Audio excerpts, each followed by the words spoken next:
Janky style. I started recording. Janky style. Hey guys, welcome back to the Matburn Podcast. Episode 38. I'm going to give our guest a phone call right now. Get him on the line. Is this Edwin? Yeah. What up, boys? Edwin Najmi. What's up, dude? What up, guys? We literally just clicked the record button, so be careful what you say.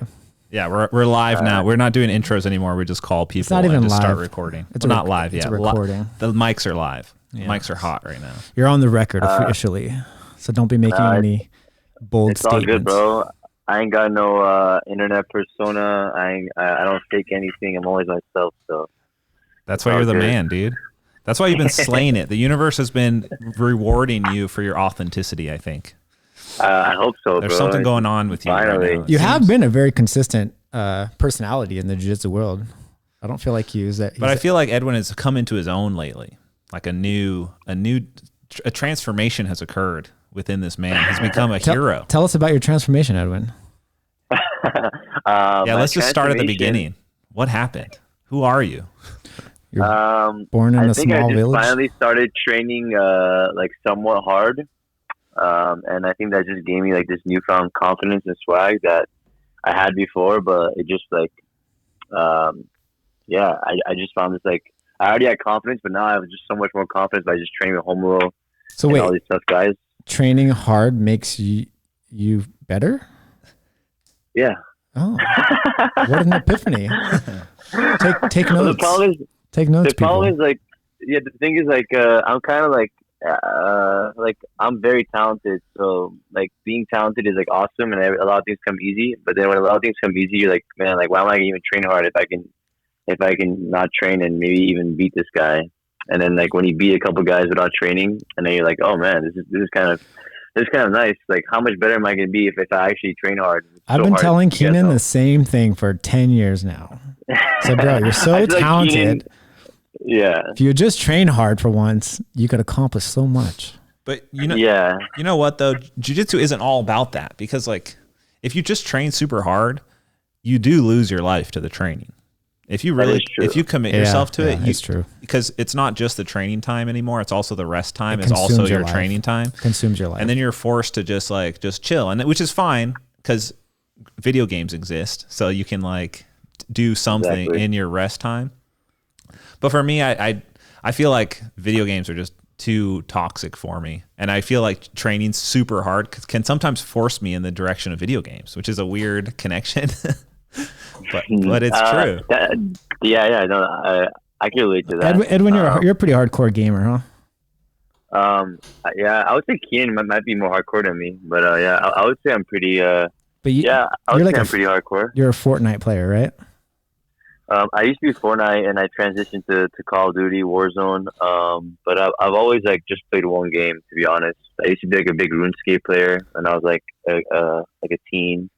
I played a lot of World of Warcraft, so I've always been like addicted to one game. And yeah. Have you been able to team up with JT or Paulo Miao on what was it that you just said? Call of Duty? I have not, but I'm supposed to play with the Miaos on Monday. And they haven't won a game yet in Call of Duty, which I don't know how it's possible. So I'm gonna have to win their first game. Like like any team they're on just doesn't win. Yeah, because it's like really hard to win like a battle royale game. Like I only have like 60 wins, which is like pretty good. So I guess they've never won a game. So I'm gonna try to do the elusive carry and carry the Miao brothers to the first win. If anyone can do it, it's you, Edwin. Hey, before we go into jiu-jitsu stuff, I think since what's going on in the world, I think perspective is super important from real people, because I know personally, and I think I speak for all of us when I say we go, like, social media is where people get information and seems to spend a lot of their time. And it's just such a snapshot of what people actually think and feel. And I think that's why your authenticity is really important, because you do a great job of showing that online and not just putting forward a piece of yourself that you want people to see or a piece of your beliefs that you want people to see. So I want to know, what do you think of the virus and like where we're at with jiu-jitsu and just in general? Let's just like the presidency, the whole situation, the media being crazy. What is your take on all this and protests and stuff? Why do you think this is happening at this level right now? So I originally thought the virus was like really crazy. I was like super scared. I was like freaking out. Like we shut down the gym. I didn't leave my house like the first month. And yeah, I was taking it pretty seriously. And then after, I felt like it was kind of like a hoax. And then now I kind of feel like it's like a legit thing. But I think where I stand right now, I feel like the virus is real, but I do feel like the media is like taking it to a whole new level. Because I feel like, I mean, I'm not going to know until I do the antibody test, but like if I haven't got the virus, then I don't know if it's a hoax or like they just have no idea how to diagnose the virus, because like I've been infected 3 times. Yeah, I've been everywhere. I've been exposed to everything. Like I've been pretty much doing whatever I've wanted for the past 3 months. I've taught jiu-jitsu. Like we've had like a lot of people day in and day out, and like I don't know. So if I haven't got it, like I think it's like pretty wild. Bro, can you tell me where exactly is Tarzana in relation to LA? We're like a suburb in like the San Fernando Valley. So Northridge is in the same suburb. You're just north of LA, right? Yeah, off the 101, and right past the 405. And LA had a lot of corona cases, right? Like probably the most in Southern California, right? I think it's like Edwin said though. It's just I don't think they know how to diagnose it properly and keep track of everyone, and then all of the misinformation about what cases are what. Like if they die from something else but had corona in their system, they die. And hospitals there's monetary incentive to report cases. I think we're just still in the chaotic phase. Like no one's really going to know what actually happened during these 3 to 4 months until 6 months from now. Yeah. I think it just seems like a lot of people are saying they know what is going on in media, but I don't think anyone really knows what's going on. Yeah, I agree with that, man. Like I've been in so many Ubers. I've literally been in like, I don't know, like I've been in a lot. I've probably been in like 100 Ubers since Corona started. Like I've been exposed to so much shit. So like, I'm really curious to see if I had Corona. If I didn't, then like I don't know. Like I'm really gonna think it's a lot of BS. But so what you're saying is there's no reason that you shouldn't have it. Yeah, like if there's anyone that that should have got it, it should have been me. Or maybe I got it and I'm such a healthy athlete, I guess, and we're just so exposed to this ringworm and stuff and all this sweat every day from being jiu-jitsu athletes that I guess we just shrugged it off. So total possibility. Yeah, I'm curious. I feel like that's like really gonna give me a strong stance once I find out if I have the antibodies or not. When are you getting the test? I keep saying I'm gonna do it like tomorrow. I've been saying that for like 6 weeks every now, day is tomorrow. I think that's everyone right now. Like, oh, we should really get an antibody test. Yeah, so maybe tomorrow. The idea of walking into a clinic is just the most obnoxious idea for me. Like, you're going to kill hours of your day just waiting. And we need mobile blood delivery pickup. Like someone comes and just takes your blood at your house and does all your tests for you and just leaves. We need home visit doctors again. Yeah, that'd be great. So I don't know, man. I do feel like the media is just kind of crazy. I feel like there's like a lot of different agendas. I don't really want to get into it, but I feel like the media is just because of like the presidency and the election. Something's weird. Let me ask you this, Edwin. For sure. If you had to choose any conspiracy theory that is probably true, which conspiracy do you think is most likely to be true? I ask everybody this question.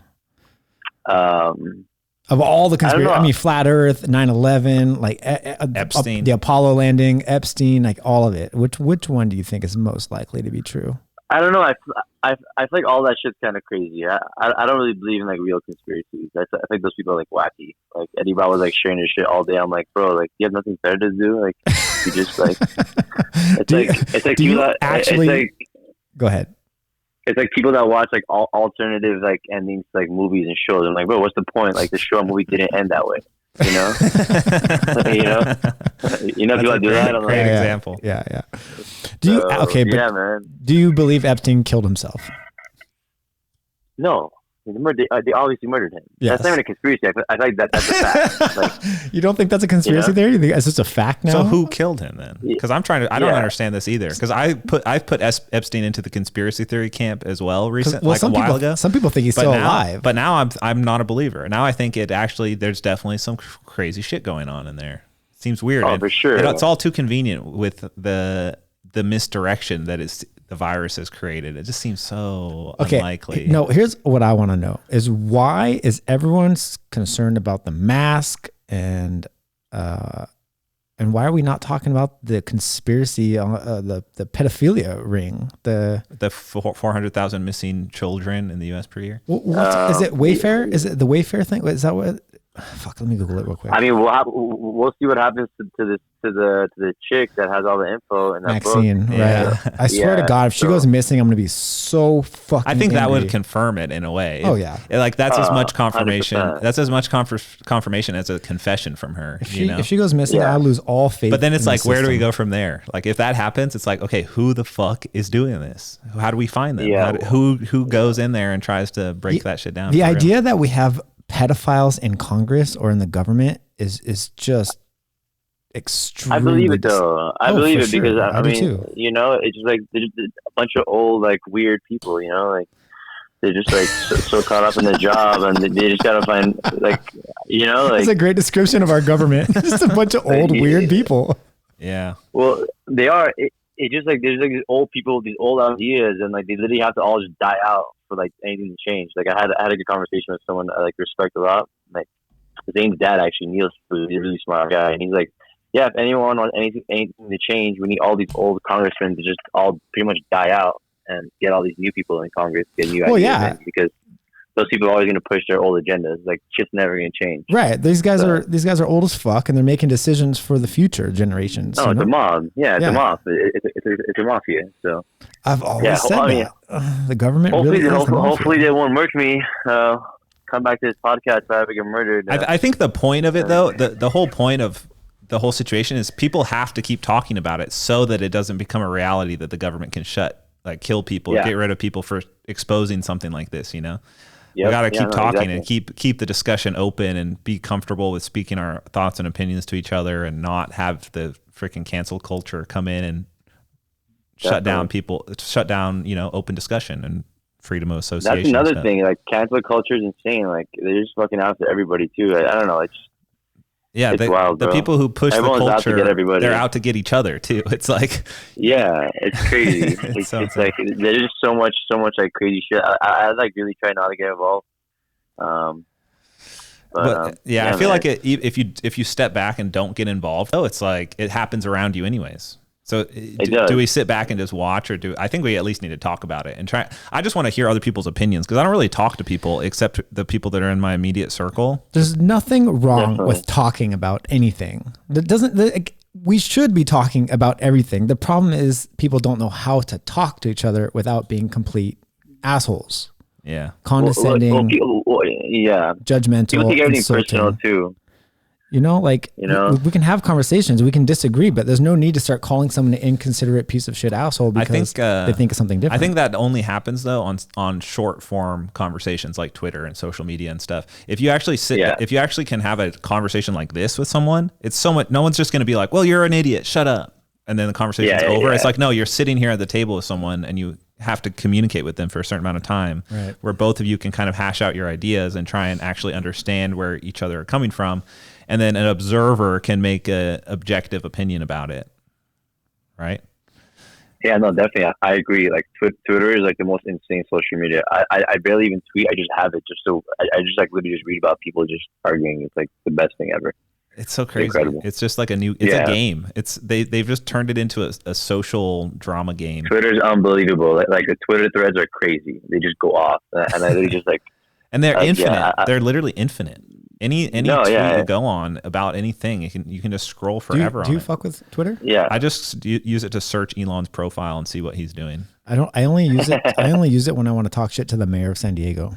Oh really? Yeah. Whenever I'm pissed off about a pothole or something, I tweet something and I tag the mayor of San Diego and I say, hey, that's great. Fix the fucking roads. You know, what are you doing? Do your job. Yeah, do road budgets. Yeah, Twitter's the best, bro. I wish I was popular on Twitter. I feel like no one in jiu-jitsu is really popular on Twitter. It's not like really something. Yeah. I think people in jiu-jitsu can't really like speak, you know? It's true. But why is jiu-jitsu obsessed with Instagram? Why is it that Instagram is the dominant social media platform in jiu-jitsu? Because people can't speak. That people at jiu-jitsu have like they don't have social skills. Like they're all nerds. Who do you think has the worst social skills in all of jiu-jitsu? let's not throw anyone under the bus and bring that into we all know who it is. We don't have to say it. Right? I didn't expect him to answer it. I just wanted to throw the question out there. But I mean, you know, like if you do jiu-jitsu, you're probably like, you're kind of like, you are kind of weird, you know? Of course. It's like being a chess player. Like, you know, chess players are weird. People that play chess are weird. How are you supposed to like have a dinner conversation about jiu-jitsu with people who don't do jiu-jitsu? It's impossible. You have to learn about the world and actually go experience other things, which is just not a reality if you're trying to get really, really good at jiu-jitsu. Exactly. Like people, that's a jiu-jitsu really people are weird. That's all there is to it. Well, I saw that firsthand at the jungle at Lloyd Irvin's. It's like we all came out of that place totally unsocialized and weird. But I mean, like, you know, if that's what it takes to be the best, then fuck it, you know.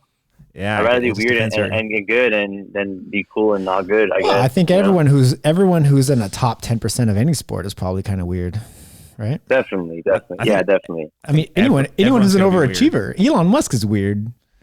Yeah, he is, right? Definitely. He's weird. I mean, he's weird by being super productive. That's a weird thing to be. That he's always been weird, right? Like, I guess I'm reading his book. He's weird. He was weird when he was a kid. There's a balance though.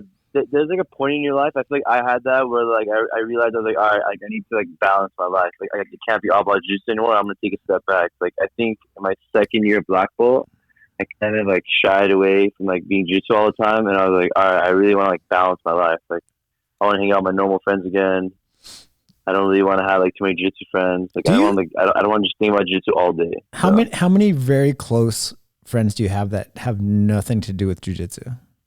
I would say like 95% of my closest friends that have nothing to do with jiu-jitsu. Really? That's interesting. Yeah. He's got it figured out. I'm different because I'm Armenian, so like I was born in like Armenian community, like tight knit. Glendale. And no, not in Glendale actually. But that is like Armenia town, isn't it? Yeah, it is. Yeah, right next to Tarzana. Like all my best friends I've known for like 24, 25 years, ever since I was 3 years old. We all went to the same school together.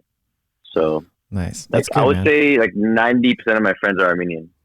So we all grew up in the same culture and all that. So I went to it's nice. It's nice to have a balance. Like it's really nice. Like I honestly don't like hanging out with just people outside of jiu-jitsu. Even if it's like Gabriel or Zane, sometimes I'm like, all right, bro, like I just need a break from these guys. Like, yeah. No, I get it. I've seen you all fucking day, bro. Yeah, I want to talk about something else. I'm kind of going through that right now, actually. I have a question about that too. So how are you balancing your time now with running your gym and training hard for all these competitions and staying in shape and managing? Well, I guess social life is kind of toned down right now, right? So that's why you're focused more on jiu-jitsu because of that. Definitely. Yeah, definitely. I think the hardest part for me when I was teaching was like training with Homo and stuff, and I was so trash to teach at night because I was training with Homo and all these tough guys. So like during the quarantine, I didn't have to teach, so I feel like I got used to training with these guys. Right. And you know, and in those 2 months, so now that I have to teach after, I'm already used to it. Like I could train with Homo and all those tough guys now. So it was great, man. And I feel like I don't know. I finally realized like, oh yeah, like I actually have to work hard, and like work ethic's really important. It's something that Homo told me like always, but I never really listened to him. I don't listen to anybody. Like anyone that gives me advice, I have to like. What's your motivation? What made you what opened your mind to that you have more to give in effort? I was just like, damn, I'm like pretty fucking good, bro, and I barely train. So what if I just train a little harder? I might actually be fucking one of the best. So just curiosity. Yeah, see your limits of your potential, right? That's what it's about. That's legit. Yeah, because otherwise you're going to spend the rest of your life wondering, right? Yeah, I was like, man, I'm going to regret this. Like, you know, so like. That's why I started doing jiu-jitsu full time, because I didn't want to spend the rest of my life wondering what could have been. You know, I didn't want to get to the age of 50 where it's too late, and then you look back and you're like, dang, I could have, I should have, I would have, but I didn't. Yeah, chose not to. It's just so easy, especially when you have a gym too. Like you already have like a source of income that you're generating, and you're like, it's so easy to say fuck it, like whatever. Like I'm still pretty dope. Like you know, people will probably remember me in history. And I'm probably gonna make money from my gym soon, so I probably don't need to compete like that. But then it's like, nah, it's nice to fight in those main events or like get a sick win and like hit a sick sub and be on floor grappling. Like it's cool to like contribute to the sport, you know. Like Keenan said, I need more clips on the internet, so I'm trying to add more stuff on the internet. That's what it's about, man. You got to get your image out there. Jiu-jitsu is like what you just described is our expression. You know, it's like our artistic expression, I guess you would call it. Even though it is art in a way, because jiu-jitsu really lets people do it how they like to do it. Self-expression. You know? It's totally a unique thing for each high-level competitor has a unique way of presenting themselves. We all like to beat up humans, but we all do it differently. Exactly. But it's like we don't get it's hard to get our own canvas to like post it ourselves. It's like we have to work through all these weird channels of like Flow Grappling and like IBJJF and BJJ Fanatics and like work, like you have to fit into all these little tendrils and to put yourself out there. It'd be nice if everyone was their own publisher somehow. Oh yeah, it'd be amazing. I mean, yeah, it's about building your own brand at the end of the day, and like depending on how powerful your brand is, that's pretty much gonna dictate like probably your success and influence the rest of your life. So on that note, for someone like before the quarantine, there's probably a lot of young kids, early teenagers, maybe even adults that want to make jiu-jitsu their life, like the three of us have had the opportunity to do. What do you think is the most important step in that direction? Something to keep in your mind to go down that path of jiu-jitsu stardom? Is that what it is? I guess that's what it is. Jiu-jitsu stardom. Be different. But be different. How do you be different? Associate yourself with something that no one else does. You know, your game has to be different. Don't try to copy any competitor. Like I associated myself with like whatever, like being cool, having style, going for submissions, flying triangle, like just being dope. Josh has like the best ski team jiu-jitsu. Like they know him for the hanger team, right? He branded himself as that. You branded yourself as like American jiu-jitsu, worm guard, lapel guard, all this stuff. So it's like you need to have something that like people associate yourself with. It can't just be your name. I guess the three of us do have a pretty distinguishable styles. But I think you see that across the whole board of guys who are known in the scene. They all have a very unique thing. And then you get the emulator type people who want to copy other people's style. But a lot of never popular. It never works because there's the reason those people are popular because they have their own style. So you got to go out and just march to the beat of your own drum, you know, tread your own path, try and figure something new out for yourself. Like I think Philippe Andrew is kind of a good example of that. He's got a really weird style. Like I'm not sure if he knows how to like brand it properly, but he's got a real weird thing going on, and he just taps people like out of nowhere, and like something's going on there. Did you watch that last night, Edwin? The Third Coast Grappling? Kind of. Like I watched the highlights, but yeah, man, he's sick, man. I agree. Like I think he's probably one of the dopest competitors. It's just like I feel like you guys speak English in 2020. You know, it's hard to make money in jiu-jitsu if you don't speak the English.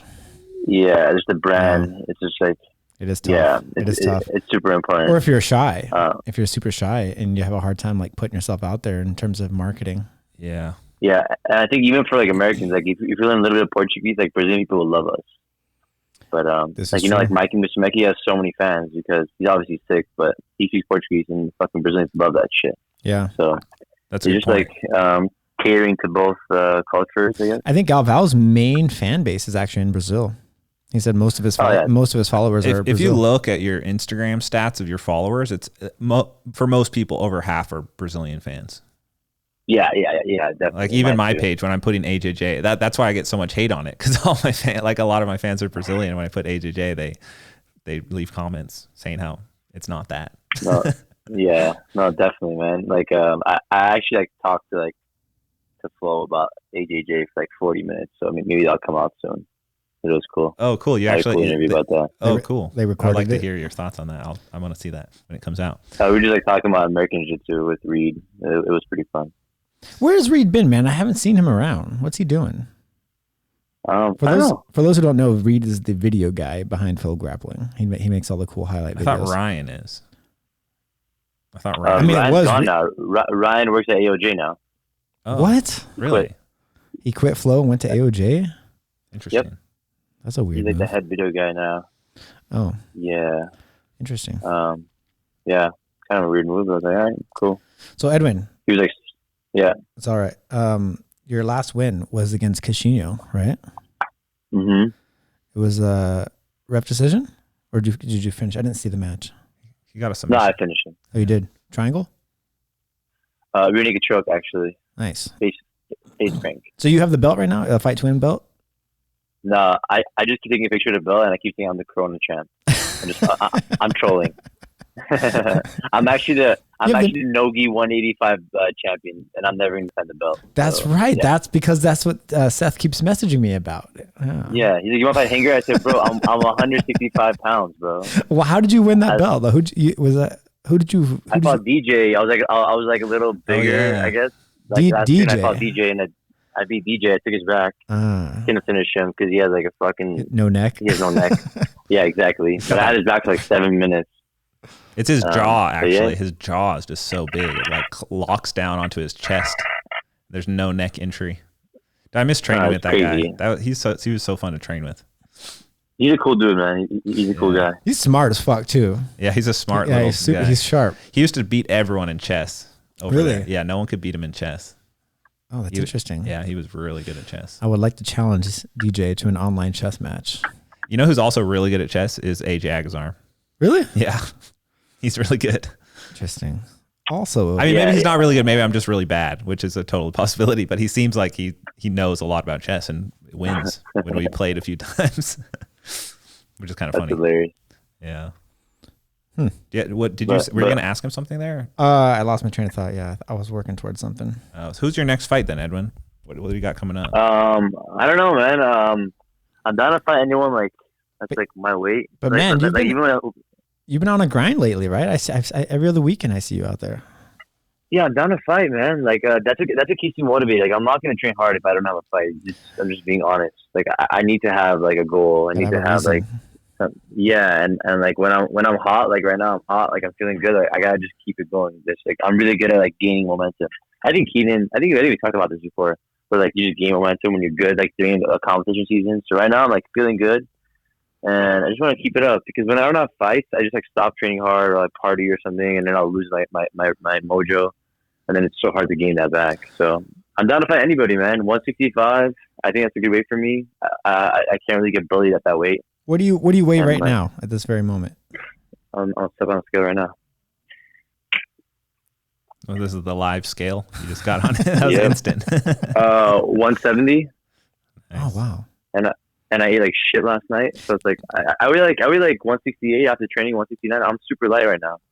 So it's like when I fought Jonathan Gracie, he was so fucking strong, but I felt like a little kid, and he was probably like 185. Aren't his sleeve grips retarded? Shoot, I can't say that. Oh, dang it! You're gonna get canceled, bro. We got to beep that out.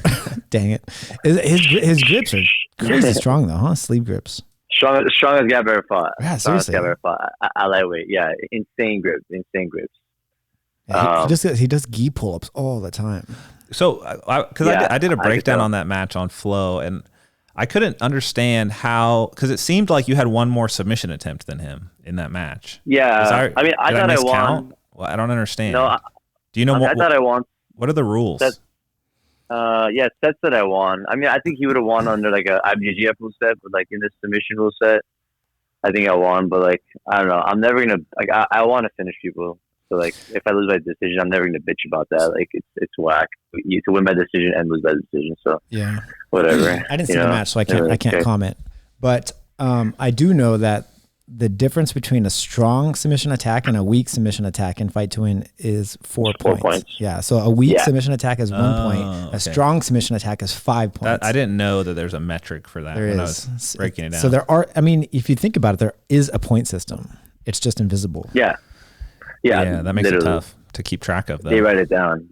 I mean, if they had a scoreboard with those points on there, be like strong submission attempt versus a weak submission attempt, and they track the score, then the athletes and the coaches can see the score according to the ref's opinion. Then they can adjust their game accordingly. But I think they're trying to make it more behind the scenes so that people don't try and do fake submission type stuff. Like that rule should be secret so that people just fight and not really worry about like gaming submissions. Trying to sell some bullshit. Yeah, which already happens with like leg locks in that event. I feel like it's just you can like put a grimace on and do it. And that's the same problem with advantages. But now they built the entire rule system around that, like Naga did way back in the day. That was always weird at Naga. Like I used to win Naga matches in 2011 by like because they give points for submission attack. Yeah, just like you go for a crappy ankle lock and you get points. Right. It's super easy to That's play. Hilarious. But yeah, man. I actually made a joke about that. Like when I told it to Keenan this weekend, I when he got out and I stood up, I gave myself an advantage. And then he gave you a penalty. Yeah, and then he gave me a penalty. Yeah, we were fucking around. That's fine. So like honestly, I enjoy like super fights and like the showmanship and like on the stage. I enjoy that. I enjoy that a lot more than tournament. I don't really like fighting tournaments. And I mean, they're obviously a lot harder, but like just like I don't know. Like I like the fact that I can go fuck around and maybe like not be so worried about a double guard pull or like a 50-50 or something, and I can just kind of like flow my jiu-jitsu. Okay, true or false? I think it's good for the sport too. Is it? Do you prefer? I guess it's not true or false if I word it like that, but do you prefer to fight someone who is kind of your friend, or would you prefer to fight someone who is kind of like an enemy? In jiu-jitsu, I'd rather fight someone that's my friend. Yeah, I feel the same way. I think it's a lot easier. Interesting. It's a lot easier. Do you think that's the same for the Brazilian culture? Because I think it's the opposite. I don't know. Or I can see everyone's just friends. I can see how some people are like, oh, I really want to fight this guy because I don't like him, but I want to smash his face. Huh. Yeah. That doesn't seem like a good mindset to have. Competing against someone, yeah, I don't know. Competing against someone whom I like is just way more enjoyable for me. Like, well, you actually get to have fun in the round, because if you're fighting someone that hates you and you hate them, you guys aren't having fun. Yeah, You're trying to like club each other. That's what we saw at the event last night. People like getting too angry for no reason. It's like, dude, you're basically just like roughhousing with some sweaty dude right now. You guys aren't actually trying to hurt each other. Why are you escalating the situation to a fight? Right. Did you see that, Edwin, last night on the third case? No, but I heard about it. I heard it was fucking wild. So I was just set. So I was watching UFC the sets. So like, I'm not gonna watch their close confirm. What's up? So there was a guy named Dakota who was shirtless, and against a guy named Victor who had a rash guard. And Dakota was kind of clubbing kind of hard, and then one of his clubs came up kind of short, like he didn't reach deep enough, and it kind of smacked the guy in the face. And the guy, you could tell he felt it, but he didn't really react. And then there was a few more heavy clubs, and you could see the guy was getting like frustrated. And so the other guy starts clubbing back even harder, and to the point where you can start hearing the smack sound like through the camera, like in my computer, I could just hear the crack. And so then they just start clubbing each other. They're both doing it to each other.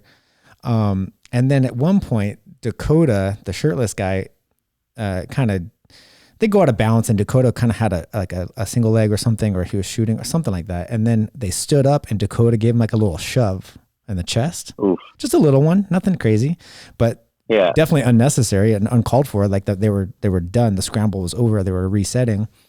And then they're clubbing each other more. And then I don't know what happened, but for some reason Dakota ends up, like, I think, the kid with the rash guard, he tried to do a foot sweep and did it pretty hard. Like a good, you know how you crack shins, like Vitor Oliveira, when he does a foot sweep, like he basically just kicks your shin. Mm-hmm. And then Dakota just legit threw a leg kick back at the other guy, like on his quadricep, like actually tried to chop his leg. And then there's a full on brawl. Then he got so they stopped the match. They DQ'd Dakota. And then one of the coaches says something. So Dakota tries to fight the coach. And then now people are running out onto the mat, and they're trying to separate the guys, and Dakota's trying to like fight through all these people and trying to get to the coach to fight the coach. And then the other athlete kind of walked away, and then everyone kind of calmed down for a second, like they thought it was done. And then Dakota breaks away from the people that were holding him, sprints across the mat, and tries to dive on the other guy on the other side of the ring. And of course, the whole, he was committed. Which one was crazier, the Erberth fight that happened, or this one? Nothing is crazier than the Erberth. That was crazier. I didn't see this one live, bro. So I don't know what happened. Seville getting fucking steamrolled, bro. Like that was hilarious. Bro, Seville running back and doing the backflip was so fucking funny, bro. Bro, it's like one of the funniest videos ever. Erberth was down on the mat with an injured knee. And then someone said something to him. He popped him up and sprints across the mat. Unbelievable, bro. Unbelievable. I'm not going to say anything else about that, but fucking guy. I love her, bro. I think he's great. He's a head case, bro. It's like, it goes back to what we're talking about. Just jiu-jitsu people are just weird, man. We don't know how to conduct ourselves in public.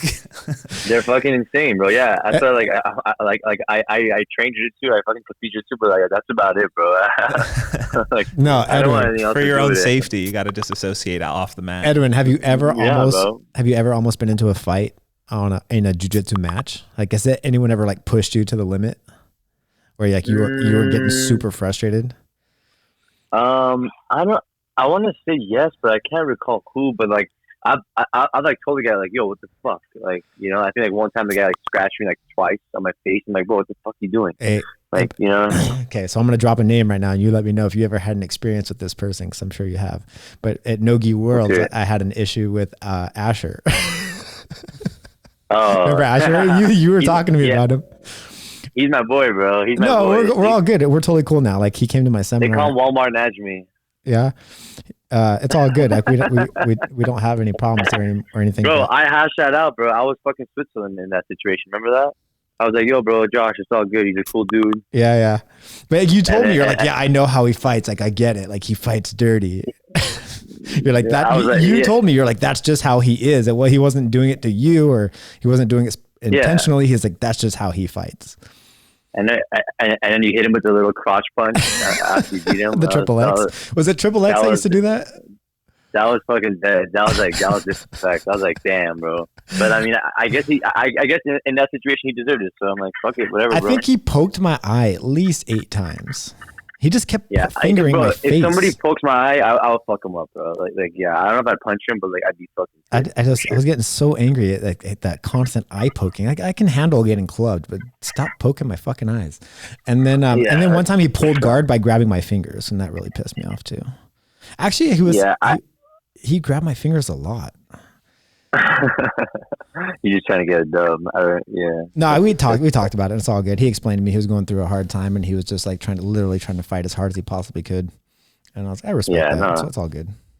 Yeah, I remember that though. It was I clearly remember that, but I don't think I've ever like. I'm trying to think. Well, what about like maybe? Yeah, I don't think so. You told me a good story one time about you and AJ getting into a scrap at training. Well, I fought AJ a lot of times. Like I fought like Valley Tudo fights. I think training doesn't count because everyone's had scuffs in training like that. Yeah, but Edwin has a good story about it. Okay. We like fought and like I mean I don't really want to talk about AJ because I know he's gonna watch this and he's gonna hit me up and he's gonna AJ doesn't listen to our podcast. And I'm not for sure he does. And I'm not really. He does, bro. He's the biggest fan. He watches this like this drop. And I'm not really friends with him anymore. And yeah, I don't consider him a friend. Like I really don't want to talk about him. But okay. Yeah, I definitely had some crazy experiences with him. I just don't think he deserves the fucking attention. Like they already give him so much attention for no reason. So like I'm not gonna do it. I'm not gonna bother with that. Fair enough. You know. The craziest fight thing I ever saw happen in training was between DJ and this Mongolian judoka Olympian. It happened. Shit. Yeah, it was absolutely insane. DJ was training with this guy, and I'm not sure. I don't recall how to pronounce his name. This is in Maryland. Yeah, and this judoka was so good, man. Like, you know what it's like to train with like a high level. I've trained with a Mongolian judoka before. Yeah. They are it's dangerous. Tough, yeah. It's like they touch, if they get a grip on you, they can kill you. And not because they want to, just because you don't know how to fall. Like it will be your fault for them throwing you head first through the ground. Right. And so you have to treat it with immense respect. It's like dealing with a loaded weapon, right? So you have to be very, very careful with what you do. And that kind of works against you because, you know, normally you have to move at the same pace that someone else moves at in a roll to avoid injury. Yeah. But DJ was actually pretty good at takedowns, right? And this is jiu-jitsu, so he was shooting double legs and single legs and stuff. And I think he took the guy down at some point with a jiu-jitsu style takedown.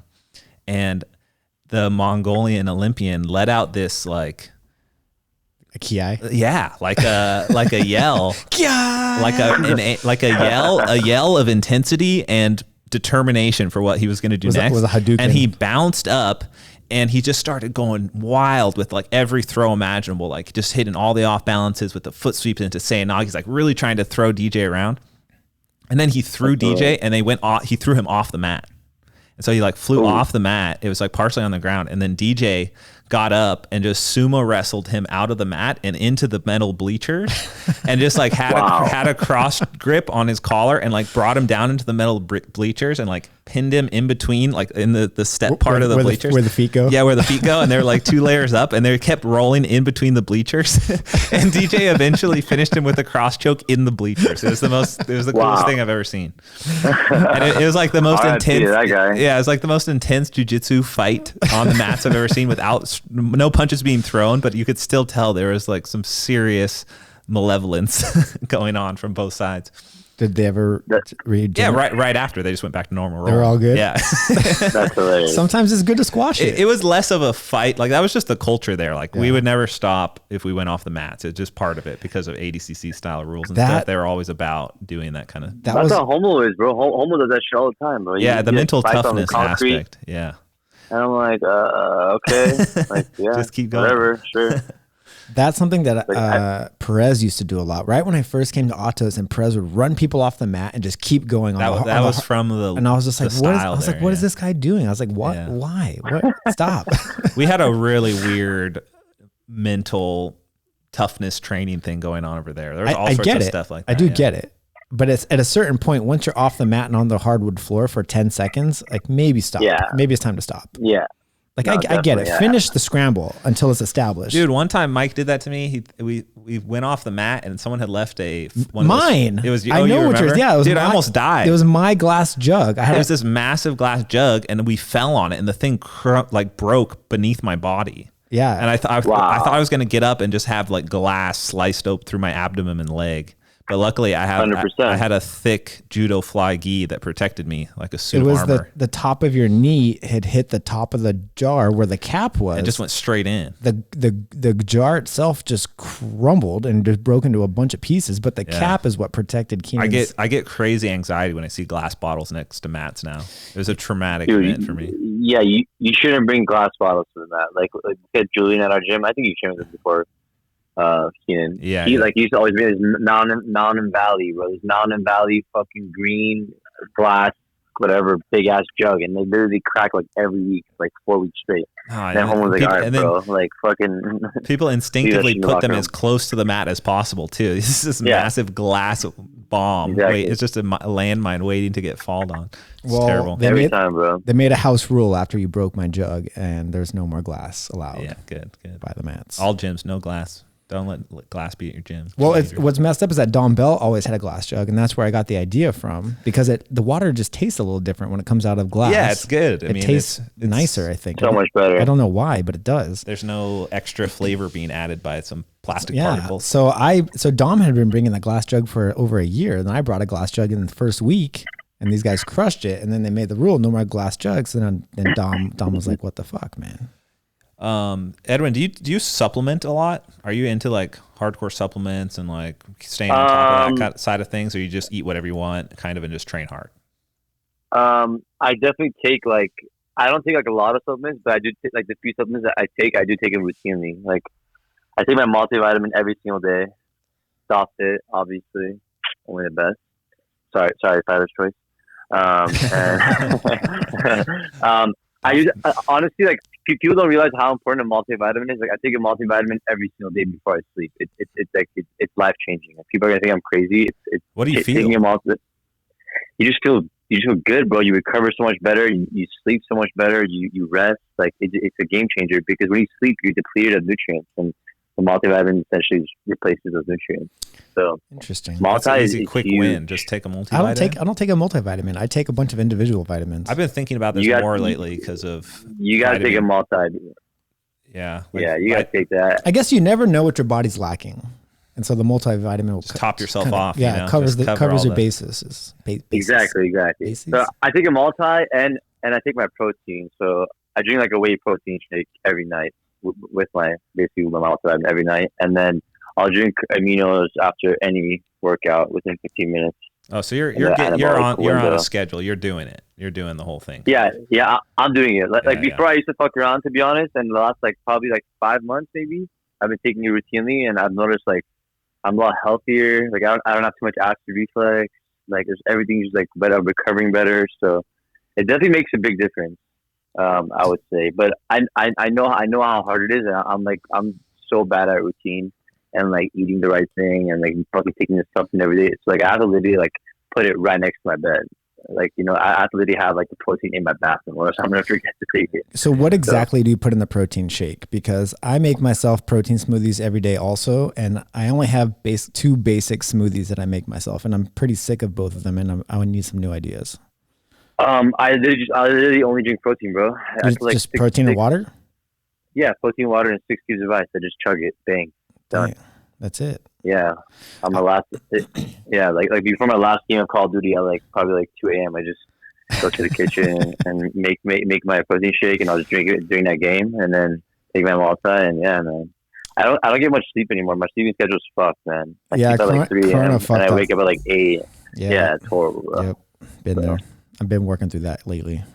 Dude, I was getting real depressed when I had to stay, when we were all staying in our houses still. Towards the end of that, I was just really going to a dark place, man. Yeah, I would sleep at 2 a.m. and wake up at 10 a.m. That was such a weird time. Yeah, I feel like that was 5 years ago, right? That feels like it's such a long time ago. It was only 2 months ago. To be honest, 2020 feels like the longest goddamn year that we've ever encountered. Right? Yeah, we're only halfway through it.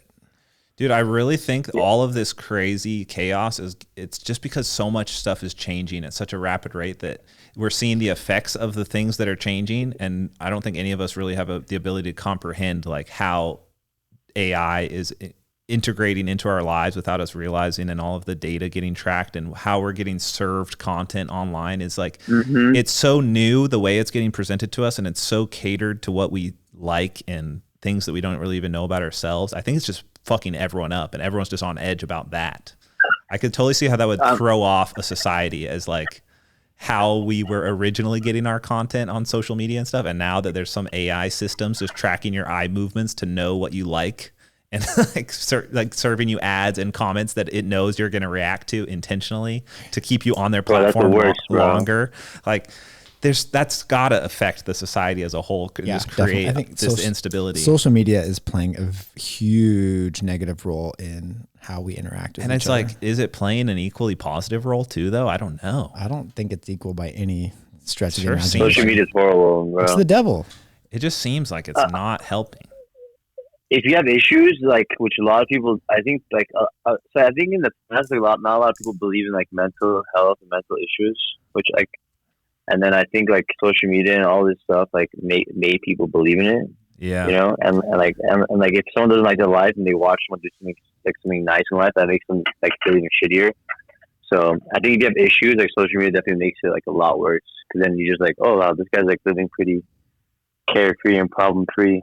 But they're not really, you know. Yeah, it's all fake. Everything. Yeah, it's all fucking fake. All these chicks with all these fake likes and fucking fake photos and Photoshop pics. I'm what's the point of that?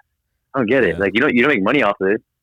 You don't date guys because of this. What's the point of having all these fake photos? It's projections. Photoshop pictures. And I think that's why it's if you have any sort of mental glitch, it's going to get revealed on your social media. Triggered. You just can't. Yeah. You can't avoid it. It's it's going to expose some part of yourself that you're not ready to face yet, and then it's going to propagate online, and other people are going to see that part of you, and that just is happening across every single person online. It's just too big to realize. I think just society is getting so complex, it's hard to keep up with, and it's causing some crazy shit. We got to bring it back home. We got to ground ourselves in something real. That's why I think why podcasting is catching on, and everyone's starting a podcast, because it's a great way for us to actually talk to people. I don't really call people, I wouldn't normally call Edwin just to say what's up. That's true. You know? Yeah. But by all means, we should be talking to all of the people that are in our lives and on the same path as what we're on, because we're all kind of on the same path. You know, we're just trying to make it with our skills that we have in jiu-jitsu. We got to share information 100%. And be what are you doing that's working? I saw Edwin's gym was doing really well with the striking class. I was damn, that's a good idea. I didn't think about that. But I wouldn't have known that if I wasn't creeping on his Instagram. But I could have just been talking to him and been hey, what are you doing with your gym? I need ideas, you know? That sort of definitely. We lost that collaboration to work together to kind of move forward, because social media turned it into kind of a competitive thing, I feel where everyone's just kind of trying to win on their own. And I feel everyone's trying to and I feel I don't know. I feel everyone, I don't know. I feel everyone just trying to be better than another person. Everyone's trying to one up everyone else. Yeah. Everyone in jiu-jitsu copies everything from everybody else, but they don't want to admit that. Where it's but it's fun. I don't know. It's just really, it's really weird. It's really dynamic. It's too weird to even mentally comprehend, is what it seems like. And I think that's what's causing the chaos, is we can't comprehend it. It's just not in our biology to understand this digital world and digital social culture that's been established over the last few years. And just, it's only going to get weirder, I think. So I think it's more important than ever to kind of just attach to our humanity and actually speak to each other in the way that we evolved to speak to each other. Keenan, The reason I like calling people on this podcast is because I like just calling people and talking to them. Like I can't remember the last time Edwin and I talked for more than 20 minutes. If you called me, I would be like, man, I don't want to talk to Josh right now, and I'd hang up. Yeah. Like that's the instinct. It's like, why aren't you just texting me instead? Right. Know? But I like this format because there's 3 of us. Right. So great. It's easy to keep the conversation rolling. We don't have any awkward silences. And that's what I'm saying is like, that's why podcasting is catching on organically, because it's the only way to kind of do that in the culture that we've created is you can actually connect with people on a real level and hear what they have to say and like ask them questions and ask them to clarify their thoughts and ideas and see what's up. And I think that's valuable. But I'm also like subconsciously against it in a way, because I feel the pull of the culture to like, just text me, bro. Like we don't have to talk. Just text. Well, it's hard. It's hard to do this. Like a lot of people just don't know how to do this. Like just. Do you know anyone who's afraid to call people? Because I do. Like they're actually 100%. afraid to. Oh, a lot of people. Yeah. A lot of people. Like people are scared to like publicly, like even like publicly speak to other people. It's crazy. What I was gonna say, like I was gonna touch up on that subject, was that like when I was streaming on Twitch, which I'm gonna get back to, it's like the same thing as like podcasting pretty much. It's nice, like interacting with other humans, like you're live. You kind of just gotta talk on the fly. There's no recording. There's nothing. You know? Well, that I think that's a huge part of gaming culture too, because it's a great way to just talk with your friends and like work on a problem together and kind of hit check mark all those boxes of what you need in a social situation. You know, that's true. Exactly. Like a little bit of that jiu-jitsu does the same thing. Kind of when you go to the mats, it's like a bunch of people together working on the same problem. It's a community. And I think that's why jiu-jitsu is so powerful, because it's sort of like a forced community in a world where communities are being absorbed by the internet. Now it's internet communities. You're just part of a fucking Twitter community that's on a cancel culture mission, or part of the Twitter community that's like on a Trump mission. It's like people love that shit. That's a great point, Keenan. It's just we're drawn to it no matter what we do. Communities have become fake. They're fake communities. They're fake internet communities. Around a fake idea, or not even, it's not fake because human brains came up with it. But it's just it's a complex game that's just getting created and woven as we go. Distortion of reality. Yeah. Well, people need a purpose. People need a purpose. That's all it is. You know, people are just finding random purpose. Like exactly. They don't have a purpose. If they don't know what the fuck to do, they're like, all right, I'll just fucking join up on this. Like, give me something to look forward to every day. You know. Yeah, and then we're kind of just we're experiencing the echoes of the people who found a purpose that's not necessarily positive even, you know, they found a purpose. And a lot of their own issues come out through that. I don't know. I've been really struggling with this lately. Like that's what I think about lately. I'm just trying to understand what the hell is going on and why it's all so crazy. Cause I just don't think it's as easy to just put it on like, oh, there's 2 political sides and that's it. And but I can't get my head around it, and I can't stop thinking about it at the same time. It's weird. Well, the thing is, right now too, like, everyone's like insecurities and all their problems and shit is coming out because they have no outlet. There's no outlet right now for people like to release. Right. People aren't partying. Most people probably go out on weekends, and that's what they do. Is like go drink. Yeah, with and their they friends. feel good. Yeah, exactly, right. And they feel like shit the whole week, and they're like, all right, fuck it, whatever. Like I'm a shitty person. My life sucks, but I'm gonna have beers with my homies again. I'm looking forward to that. Like, for me, I look forward to it, but they don't have any of that.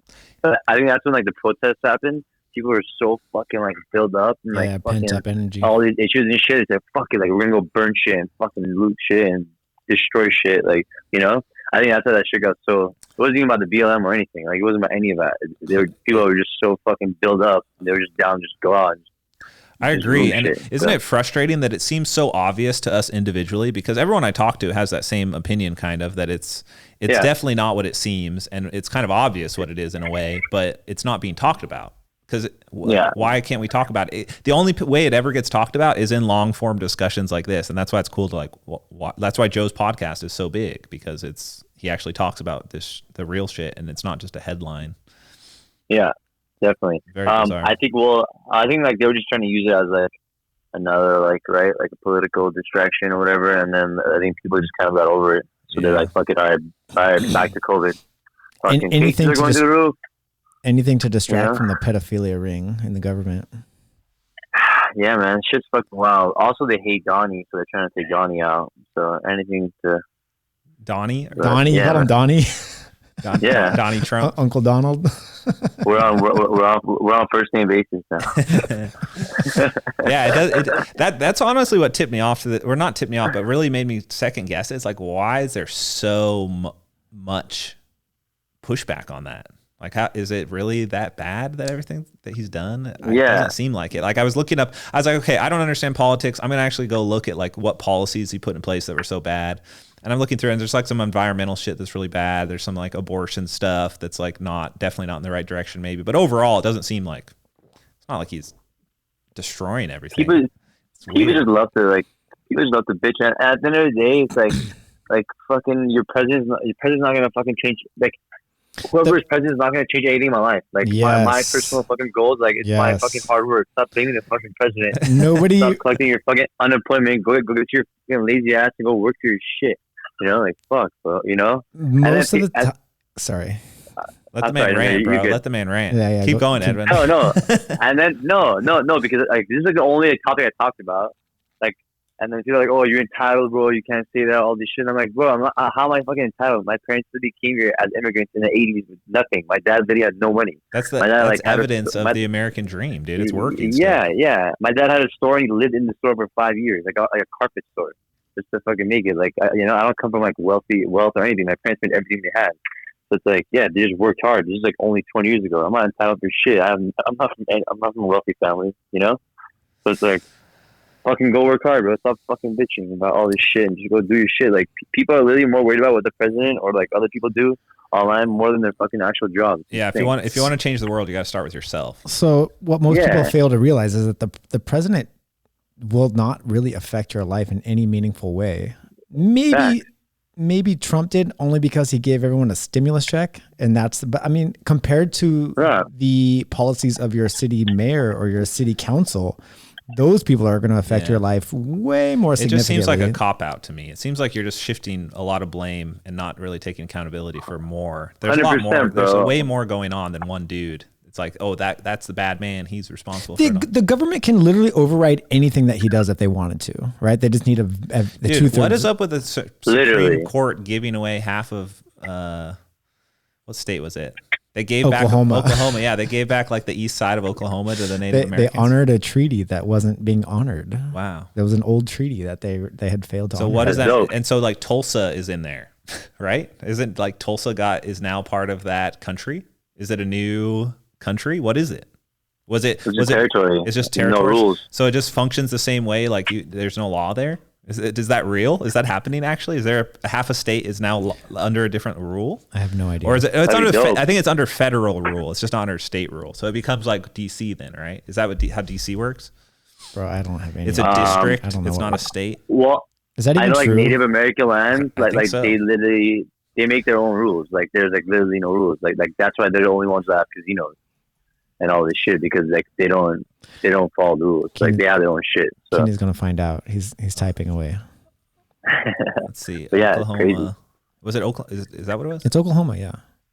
So I mean, to be fair, they do deserve it because they got fucked. I mean, it was a long time ago, but like, I mean, they got fucked.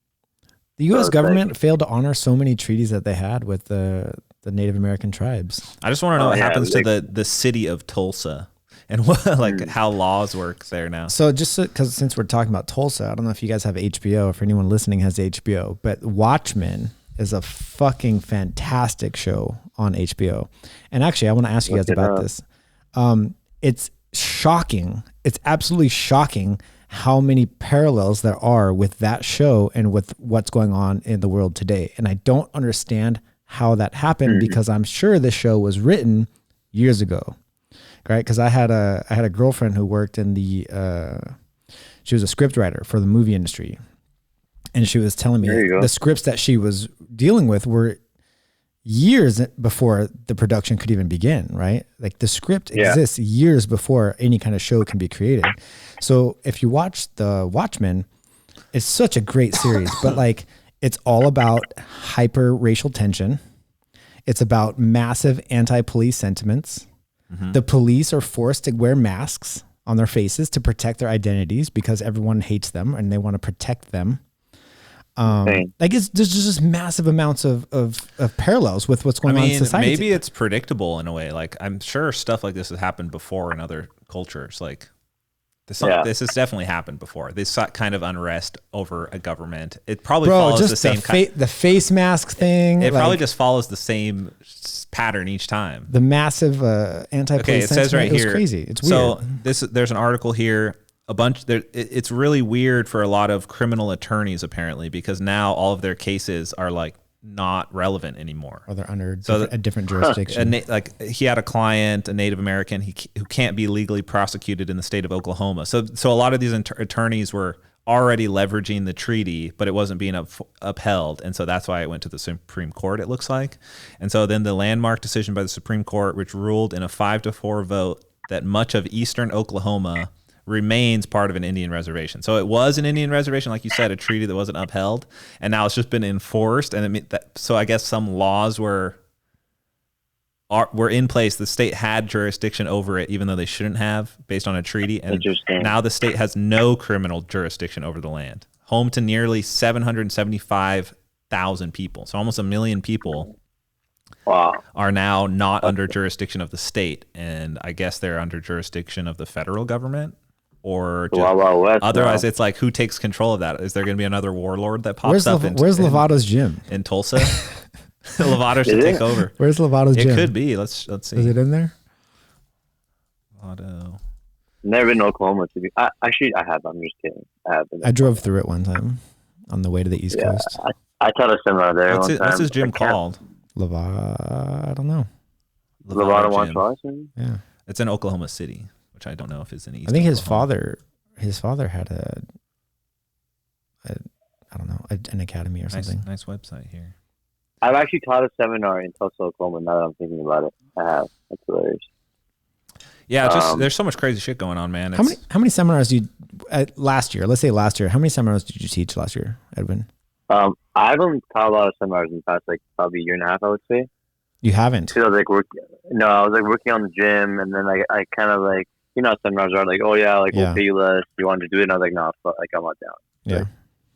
So like, yeah, I'm just trying to. I was like more focused on like my life, my personal brand, my gym, which I feel like is more important in the long run. Like seminars are dope, but it's like, how many times are you going to teach a seminar at the same place, and how many seminars are you going to teach, and how long can you actually do that for, like, until your body breaks down, right?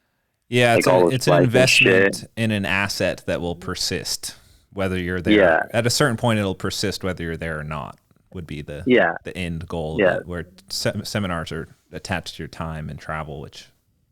Yeah, I really enjoy seminars. I mean, if you enjoy traveling and meeting people, it's like, yeah, it's great. I do. It's quick, easy money. That's my dream life, just to travel. I definitely, but is that sustainable though? Like, you know? Well, no, now it's fucked. You're trading. COVID, you're just trading time for money, and time is a limited resource that we all have. It's better to work on something that has more. You need that time-money disconnect, bro. What's the word? Trying to tell you. Passive income. Yeah, passive income. Huge. Passive income. I mean, yeah, definitely. I've been thinking about that since like 20. I don't know, like my second, third year black belt. So like after like my second year black belt was where I was like, I would say like after my second year black belt, I was like really good. Like I feel like I could beat like almost anybody. I think the only guy beating was like Lucas Lepre, or even if I lost. That was the year when you went to finals with him, right?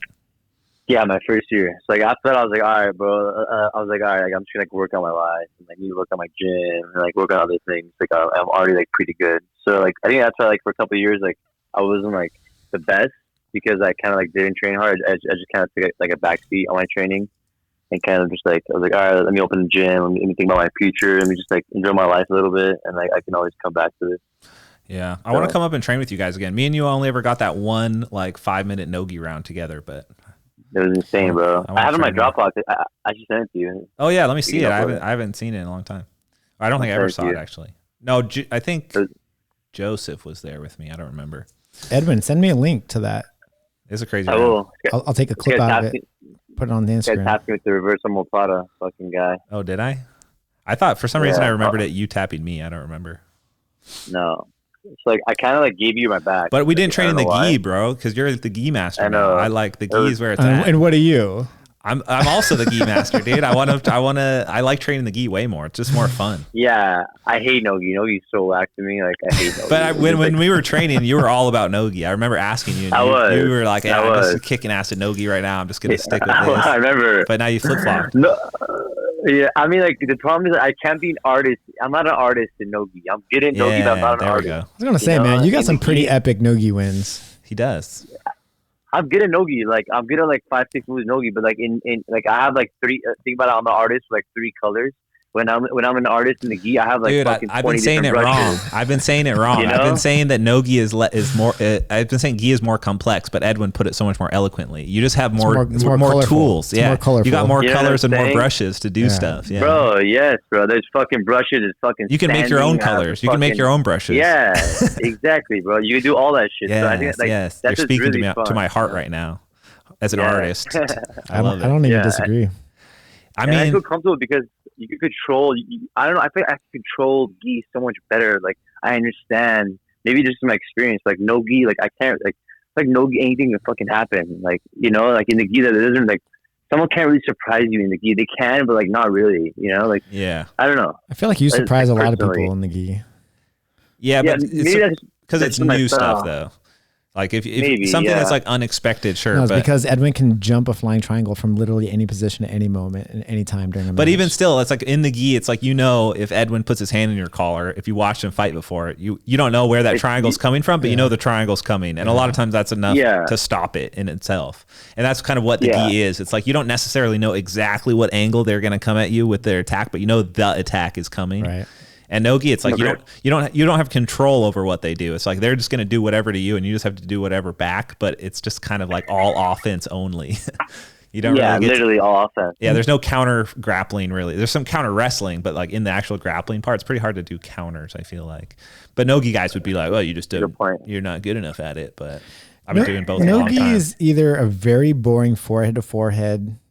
The Jimenez and Cyborg match, they literally shot 40 double legs on each other, and each time it was only countered with sprawls back and forth. It was double leg sprawl, double they were so sweaty. Leg sprawl. I didn't see it. No, it was crazy action. It was an interesting. They were match. going hard, but it was just they were so limited that they were forced to only do double legs and sprawls. And Roberto couldn't take Cyborg down, so then he would pull guard just immediately into a double leg. So he'd like sit to his butt, double leg, and try to come up on a single every single time, over and over, because you just can't play guard nogi against someone who really knows what they're doing. You're just gonna get stomped. Yeah, there's no counterplay to guard or to top position in nogi. Really, you can always just turn and kick nothing, bro.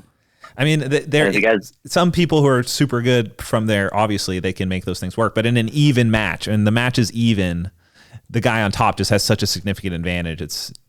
It makes it one dimensional, I feel. And watching that match, I don't get to see any jiu-jitsu. I just saw sprawls and Jimenez's neck almost getting broken on Cyborg sprawls over and over. They couldn't hold on to each other. That's the other part, is the sweatiness. It's like at a certain point, it's like you don't even get to do jiu-jitsu anymore. You're just in a grease bath with another dude. It really is. It's true. Yeah, at a certain point, it just becomes fucking counterproductive. Like the sweat just really makes it impossible. I like the gi so much better, man. I like it so much better. I love the gi. I'm a big gi fan. Keep How was the gi alive. How was that match with Henderson that you had a couple weeks ago? What was that, like 3 weeks ago? He just spidered him up, dude. He was just hitting all sorts of crazy. How does Benton feel? He wasn't making any grips. So like the second I saw him do that, I was like, all right, this is gonna be pretty. Was he just trying to play a no gi game in a gi? Yeah, he was like trying to circle his hand on his fire grip. He wasn't breaking my fire grip. Like number one, no, break grips.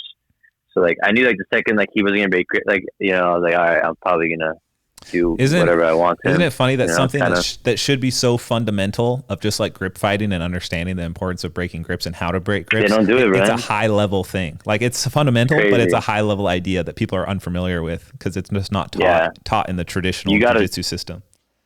Yeah, I learned that from day one, bro. Like if you grab my fucking collar or any grip, like the first thing I'm gonna do is break grips. And I know if I can't break a grip easily, I could tell you in the first 20 seconds if I'm gonna have a tough fight or not.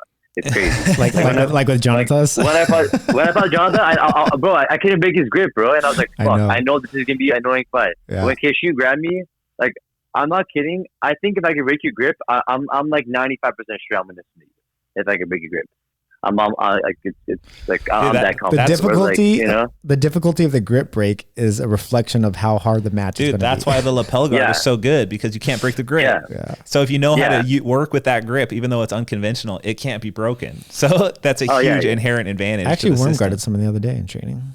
Yeah, dude. First time in a while. That. Yeah. I've been using lapel all day, all day, bro. Like when I train Homo, I use lapel like the whole round. Dude, when I tried to play lapel against Homolo, he just cut through it like butter, dude. I think I just wasn't prepared for the power of the knee cut. I didn't realize it was that strong. I think maybe I can't play worm guard. Yeah, you can't play worm. He'll murder you. Yeah, I've been playing like a lapel lasso to what is it? Squid, I guess. Yeah, right? Yeah. Squid guard. Is that the way? Is that the way to deal with Homolo? I've been like, give us the secrets. Yeah, I've been like twisting the. I mean, I haven't been winning, but like I've been scoring points by twisting the shit out of his knee using squid and like fucking wrapping lapel like 4 times. Dang. And like and just getting on top. But yeah, man, I'm doing better using lapels because traditional guard is impossible against him. It's a fucking joke. That's why I started playing lapel guards, dude, because people were just crushing normal guards. It was reaching a point where you try and play spider and you just will get past, or you try and play and you just will get past against someone who's really good. Having that extra, it doesn't work. It's crazy. Yeah, it's like traditional guards are kind of like they're out the window. But how is Homolo? Yeah. What's he up to? Bro, he's a fucking psychopath, man. He's so good. Like, it's stupid, man. It's like, I don't get how good he is. He still trains a lot? Insane. Yeah, he's insane. Like, he just sent us a video in our like, training WhatsApp group message of, like, him rowing 5,000 meters. So he's like, I'm getting ready for tomorrow, boys. I'm like, boy, you're 38 years old. Like, why are you rowing 5,000 meters on a Sunday afternoon? Like, go drink a beer, bro. Is that what you're supposed to do at 38? Like, drink a beer? He's so tough, dude. He's so bro. Tough. He just like he's addicted to fucking training and like he's addicted to the grind. Like he loves fucking training hard. He literally does not like anything in the world as much as training hard. He loves training hard. It's crazy. Like he loves working hard, working out. Dude, you're getting me hyped up. I'm driving up next weekend. I want a piece of this, dude. I want to feel. Bro, he's so good right now. It's like it's disgusting. Like he's just like it's like he's preparing for a match, even though he's not.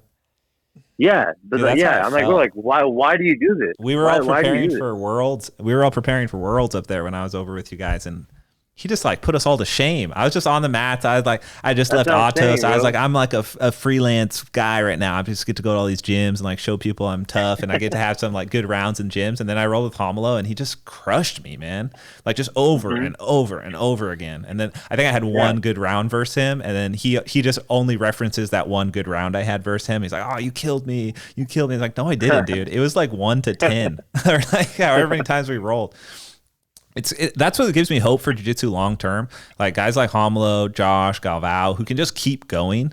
Like that's a testament to jiu-jitsu. All of us are 38 years old. Yeah, you're all 38, and it's just like that's 3 of the toughest rounds I've ever had in my life. Is these 38-year-old dudes? Because we have dad strength. Well, that too, but like jiu-jitsu is like chess, bro. So you guys, it's just experience. You know, you get smarter. Like you learn the tendencies, especially in the gi. It seems like especially in the gi, exactly. Like you don't have to rely as much on athleticism, and it becomes more about the chess game and less about the explosive, fast movement. Actually, you did say that to me like last week. You said nothing can replace experience. Doesn't matter the power you have or. Yeah, that's what I say. That's what I say when people say that like young up and comers are coming for us. I'm like, no, dude, that's not how it works. Right. Like, yeah, they have cardio for days. I was the up and comer, and Shanji and all these 38-year-old dudes still are better than me. You know, like there's a reason for that. That you can't catch up. Experience. I think in competition that's not always the case though, because I feel like in competition sometimes it works against the older guys for some reason because they're nervous. And I don't know why. Lot, exactly. Like they know their own limits so well that they're forced to live in reality. Where younger dudes can just be so overly confident that they can reach that level. They have nothing to lose, right? I guess the mentality changes. I think, but the skill and expression of the skill and that they've honed over the years is still very much there. And it's really, I hear that. Yeah, it's so like if Homo fought a super fight, he might lose. Because like he doesn't really give a shit about it or like mentally. But if no one was watching and it was like in the training room and they fought 1,000 times, it would be 1,000 to 1 kind of thing, you know? Yeah. Why is that? I don't need to lose. I feel like I'm becoming that guy where I just want to be a gym warrior and just training room champ. Just like go train at every gym and just try and win in gyms and not fight in public. I don't know what that is. I think that'd be cool. I just want to train with everyone. But not even to win, just to like feel all the different styles, man. That was like so fun to go train at Unity and at Hinzos and then Homelos and just train with all these different guys that are like in the scene and that's just why seeing I love all the the seminar difference. business, because you can just travel around and train with everyone. I guess so. Yeah, but that's different because seminars are trying to I guess they're trying to murder you regardless. But like, I don't know. I just I hate training with like random like white belt and blue belt. Edwin, you're always going to have a bullseye on your back, bro. Always, because of who you are. Well, that's why I don't train random people. No, dude, you got to do what I do, where you know they're coming for you, and you know you're going to take some sort of beating, even if it's just 1,000 guys just coming at you as hard as they can. You got to record it and put it online. That was the key. I like that. You can monetize. That. You can monetize the grind that you have to go through at a seminar of these guys going crazy. I like that. Yeah. Well, I just bought a fire camera, so maybe I should do that. What kind of camera did you get? I bought like the Sony 6600. Is that the new one that just came out? It's like brand new? Like that. Like the point and shoot. Oh shoot. Yeah, it's pretty dope. Well, how many megapixels are pictures are the newest cameras? They don't go by megapixels, Josh. Oh, sorry. That was like terapixels? That was cell phones back in the day. It goes by the 4K or like the amount of resolution in the screen that it outputs. So I'm not sure if that one's probably a 4K or something. Yeah, but the best cameras are 8K cameras or more. That's the best. Well, as far as like resolution, it doesn't necessarily mean the best. What is the best? That's relative to what you need it for. It's like Edwin's camera is the best for what he does. This camera is the best I could get for what we do. Got it. I don't know shit about cameras, so. Dude, you got to upgrade yourself on the tech industry, bro. It's coming like a tidal wave, dude. Technology is going to take over. I know, bro. Which cell phone has the best camera? You got an iPhone yet, bro? Of course. I have the best iPhone. On the Motorola Flip. I got the best iPhone on the market. Did you see the new Motorola Flip, though? That's a pretty dope new flip thing. I'm about it. I haven't seen it. I want one, bro. I want one, too. The clamshell. Yeah, for like a picture or something, you know? Yeah. The flip phones are coming back. Well, not really. I think there was an attempt, but then it didn't work. But they were trying to like make flip phones, like touchscreen phones for a while. Yeah, $1,500. I don't think they caught on because it's just too expensive for the same thing, and it's like not really as convenient as you would hope. Yeah, and I get a free iPhone every year, so it's like. How does that work? What? Well, not. I mean, actually, I get it any time. I never pay like full for my iPhone. I have like the iPhone upgrade program. So I like basically through your phone. carrier, like through AT&T or something. No, through Apple actually. It's like Apple Care. I've never heard of this. Is it Apple Care? And you just destroy your phone? No. I pay. So like when I bought my phone, I didn't pay. I just pay the taxes, and then I just pay Apple like $60 a month until I pay off the phone. It's kind of like a car lease. But at any time, I can upgrade my phone to the new phone. I don't have to wait a year. The payment just stays the same. The payment just keeps going, until like you paid off. But like you're never gonna pay it off because you're gonna get the new phone every year. So you essentially just paying $60 a month to have like a new phone every year instead of paying what is it, like fucking $1,500 now? How much is the iPhone now? It's insane. Like the iPhone I have is like $1,900 because I have like the 500 gig one. I'm like, fuck, I'm not gonna pay 2 racks for a fucking phone. I'll pay $60 a month and what's get the a new point one of every having, year. What's the point of having so many gigs on the phone when you can just upload everything to the cloud and pay $10 a month for a terabyte of it? I have both. Right, so exactly. I have like anxiety. I don't know. I literally have 45,000 photos on my phone. Is that crazy? That's a lot. I think I'm only at 8,000. I have no idea. But like, I just joke like, yo, like I'm like talking about something with somebody or like a girl or whatever, and I'm just like, damn, you want to see Barcelona? No problem. Search it on my photos. Dang, it's there. or like, I need a birthday shout out from one of my homies. Boom, I go to the faces, and then I have all the pictures with them. So I don't know. I think it's just like convenient. That is cool. It is cool. Yeah, I think Apple is doing a good job. I think they're going to take over the phone ecosystem here pretty soon with security updates and stuff to protect people's data. I think Google's fucked. Google's because their whole business model is on stealing people's data and tracking them and selling it. And then Apple's like, we're just going to not let you do that to our phones. And then people are going to be like, oh, great. Apple protects us from Google data mining. Let's just get Apple. Except Josh, because he wasn't aware that was a threat. Now I know. Now you know. Watch your data, Josh. They're looking at your eyeballs right now. Dude, the internet is crazy. These phones know everything about you, dude, and they're learning more every single day. And the machines are the fucking machine learning that they have on these things now knows what you like better than you know yourself, man. I believe it. Crazy, bro. Because I don't even know what I like anymore. Yeah, it's gonna get. I can tell you that right now. It's gonna get real weird, dude. Here in a minute. I taped all my cameras, like all my fucking on my Mac. Do you? Yeah, I mean, I don't know. Someone told me to do that. I was like, all right, bet. Let me do that. No, dude. The thing is, like now on every app on the new iOS update they're gonna put out, every app is gonna send you 2 confirmations saying, are you understanding where this data is going and what they're using it for? And you have to confirm twice. So it's gonna basically you're just not gonna confirm, and they don't want you to confirm because they don't want the companies to have all your data because that is what is making all these. Yeah, it's valuable. It's literally valuable. Whatever you buy online is paying these companies, and they kind of can control you with it too, which is pretty trippy. And Elon had a really good point. He said, "Well, Facebook made all this fucking money advertising, knowing what you want, and selling the info to the advertisers. Why aren't they paying you for Yeah, you should be getting paid for that. They're literally using your info. Yeah, there should at least be a profit split going on or something. You can't just take it for free.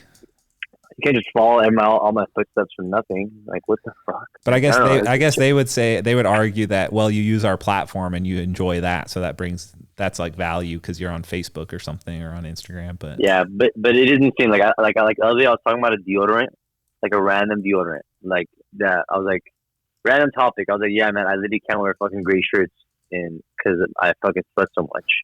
And my homie's like, oh, bro, you should use this like antiperspirant, like the best deodorant. You never fucking sweat. I swear to God, like 10 minutes later, I'm getting the ad popped up. Yeah.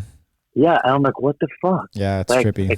Like specific brand, everything. Okay, so now politicians can literally advertise to you, so you can sway people's entire understanding of politics through ads because of this system. Like you can design an ad in a way that appeals to someone on a psychological level and then only target it to people that have said something about that topic. It's like so perfectly laser focused to accomplish whatever you want to accomplish through your ad that it's very dangerous. I think I'm not a fan. Yeah. I mean, and this is coming from someone who uses ads. I'd like understand the ad system slightly. Like at least I understand the idea of like how it works, and it seems too powerful. I think it's too much. Yeah, the world's definitely a fucking crazy place. You gotta. I don't know what's gonna happen. None of us do, man. Well, which year are we predicting the AI to take over? That's the thing is it's just gonna happen, dude. It's just an inevitability. Maybe it already happened, but it hasn't let us know. Yeah, let's not go into it. Would the AI, like once it establishes consciousness and it understands that it could, dude, we are the AI, bro. It's all being trained by us. Every AI platform that exists in Google and Facebook and Instagram and Tesla's, everything, it's all being trained, and they're all pieces of the fucking AI brain. All those individual ones eventually will work together. They're going to come together. Yeah, it's going to be like a weird organism. Next year. You think? Yeah. No. Next year. I'm thinking like 2025. Yeah. Well, that's the thing. It's like when it happens, we won't know. We'll just be caught up in it. It'll be too late anyway. It's the singularity, dude. I've been listening to this audiobook. It's called The Singularity is Near. You should check it out. It's pretty interesting. Kind of puts it in perspective. Like, holy shit, we're kind of moving really fast right now. It's a little spooky. Hey, Edwin, we got to wrap it up in a little bit, but I wanted to ask you about the fire hydrant outside your academy. Is it still there, or has it been taken out again? Bro, I actually got a ticket the other day because I had like a Gracie Baja like a sign. I'm like blocking the hydrant. I don't think it helps by blocking it at all. Like they're still gonna run it over if they run it over. But I got a ticket the other day for like putting a sign in front of it. So, but yeah, man, I've been trying to get like fucking cement blocks installed there. And can you just run us through the story real quick? The first occurrence. Yeah, so like during the construction of my gym, it was probably like a year and a half ago, like midway through construction, there's a massage place next door to my gym, and a lady that works there like caused an accident, and a person ran into the hydrant, right in front of my gym, water hydrant, blew up the hydrant, flooded my whole fucking gym, had to do everything. So like we're talking like 50 feet of water shooting into the air. Well, yeah, I literally found out on Snapchat. Someone sent me a Snapchat of a Tarzana location, like literally on, like it was on like the Tarzana Snapchat, and saying, "Bro, is that your gym?" And I'm like, "Yeah." So terrible, flooding the whole fucking gym, like terrible, fucking nightmare. Thank God, like we didn't have like much like shit there. So whatever, gets flooded, like fucking nightmare. My gym gets pushed back 4 months. I'm like, all right, well, I went through hell already. Like everything's gonna be easy after this. Make my gym, everything's going smooth.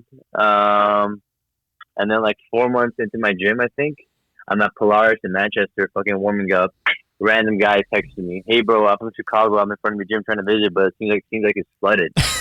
I'm like literally about to fight the main event, and I'm like, "Bro, are you trolling me? Like, are you fucking?" I'm like, "Bro, that was in March." Like, that's like, an old photo. Bro, I'm in front. And then they text my business partner Greg, and he's like, "Same hydrant, same lady." And I'm like, "What?" How is that possible? Same hydrant, same lady. How is it possible? Bro, how did she do it? She works next door, you know. Have you talked to her? So I'm like, no, I literally cuss them out every day. Like I'm like, fuck you guys, like straight up, like fuck you guys. Hope you guys got flooded my gym twice. Oh my God! Did she ever apologize or anything, or like leave a note on the hydrant? Didn't even give you an I'm sorry card or something, like a Hallmark? Bro, you know, I didn't even know they speak English, bro. Yeah, like I mean, I not be racist, but like it's like just fucked up, bro. At least you can go to Target and get a card and say I'm sorry. No, we should just run a card through their fucking salon. That make me feel a lot better, bro. You know. To be honest, bro. Yeah, seriously. I thought about it. I thought about just going to I was like, fuck it. It was an accident. Or something. Yeah, my bad. Did insurance ended up covering everything, or did you have to pay a lot out of pocket? Not yet, bro. We have 2 pending cases with the city of Los Angeles. So anytime a hydrant gets hit in like a case like that, where it's like property damage, the first thing they need to get paid out is the city. Uh-huh. And the city of Los Angeles is like literally like 18 months behind in writing invoices for like city damage. Oh my God. So hopefully in the near future we're past the 1 year mark. Hopefully, dude, can someone please make the government like some apps, right. Like get some digital things going on, so there isn't a paper stack that I've heard the VA is just like buried under a pile of papers. That's how it is, bro. Dude, it's trash. Get online, guys. Fucking open a G Suite account. Well, the problem is the government doesn't have enough money to pay people who are actually experts in their field, so they're always buying the third level, fourth level down. You know, they're just like sending faxes still. Yeah, the best people work for Google. The best people work for Facebook. Like, dude, exactly, bro. The best people don't work at the U.S. government because no one wants a fucking government salary. But you'd think there'd be some software they could like implement that would speed things up a little bit. They're too busy building. Oh, it's the worst, bro. Did you ever go to city council when you're building a gym or no? No. You Keenan? No. You already have permits and stuff? Yeah. Like I don't think you understand. Like you fucking save so much stress and hair and fucking like your hair literally falling out. So bro. Wait, what did you do? Why did you have to go to the city council? Well, I had to do all my shit, bro. I had to do all my all the permits. Like my building was a doctor's office with 13 rooms. To zone it and change everything and like. I did everything. Right. Yeah, I did everything like correctly. Yeah, because I have like a lot of haters in the area. Trying to take me down. So yeah, this place was already a gym, but it was just empty for 5 years. Bro. So it was just perfect because it was already zoned. 5 years? Yeah, it was just empty, dude. But it's haunted. That's the only problem. Yeah, there's a ghost that lives on my mats. I got video of it last night, actually. Is that all good? Is that something that they really disclosed? No, but warm guard it. But it kind of makes sense now why it was empty for 5 years, because there's a weird. Put him in the warm guard. There's some weird apparitions happening on my mat at night. Serious? Yeah, Juno, one of our purple belts, was here late one night, and he was mopping the mats, and he said he mopped the whole mats, and then he came back, and there was just a roll of tape in the middle of the mats, just like sitting there, right in the middle. After he had mopped it all, and he said there was no tape before, and now there was just a roll of tape there. Really? And so he was tripping out about it, and then he's been telling me about how he'll like close up at night and he'll hear noises, and I was like, sure, he's just getting in his own head about it. Some tape rolled off somewhere. Yeah. So then I set up a camera. I set up like a camera system. Yeah, I like have all this stuff in here now, and then I get a notification on my phone, movement on the mats at like midnight. And really, yeah, I'll show you right now actually. I could probably pull it up on the screen. I can show it to the people too. It'll just take me a second to airdrop it, but yeah, it looks like a ping pong ball just floats up to the ceiling. What? It's fucking crazy. Yeah. It's an Atos ghost, bro. It's following you. Oh, there. Okay, here it is. I'm gonna put it to my iMac. Are you serious? I mean, come on. It's like, it looks like every ghost video ever. It's like, oh, there's a piece of dust that moved. You know? Yeah. It could be anything, but check this out. Hold on, let me switch to the display capture. Oh, Edwin, sorry, you can't see it. We'll just we'll describe it to you. Bro. Yeah, I'll envision it. All right, check this out. Oh, wow. You saw that? Yeah. That's not a little. Look. What the fuck? It just straight up defies gravity. Just goes. It literally just looks like a white blob floating straight up to the ceiling. And that activated my camera. Weird, right? That is weird. I'll pause it. What the hell is that? It's just a white blur. It's like too big to be a piece of dust. Right, no, it's not. Definitely not. So why? And it's moving quickly. And it just goes straight up. Look at that. I'll post it on the Instagram for everyone to see. Yeah, it's like a line. It looks like a Tic Tac. Yeah, that's really weird. But It's like long. The question is, how close is it to the camera and how big? Look how long it takes to pass though. So it couldn't have been right in front of the camera, right? No, it's definitely 10 feet away at least. Yeah, it's like out there a little bit. It takes it has to be at least one the full size, second to It has pass. to be at least the size of a ping pong, right? It's weird. It's long. Yeah, so I saw this and I was like, okay, that's weird. That is weird. I can't really figure out what that could be floating upwards in my mats after. Well, no one's there, you know? Yeah. Like no disturbance. There's no airflow in here. I don't have AC on. There's no fans. It's going upward quickly. And it goes up quick.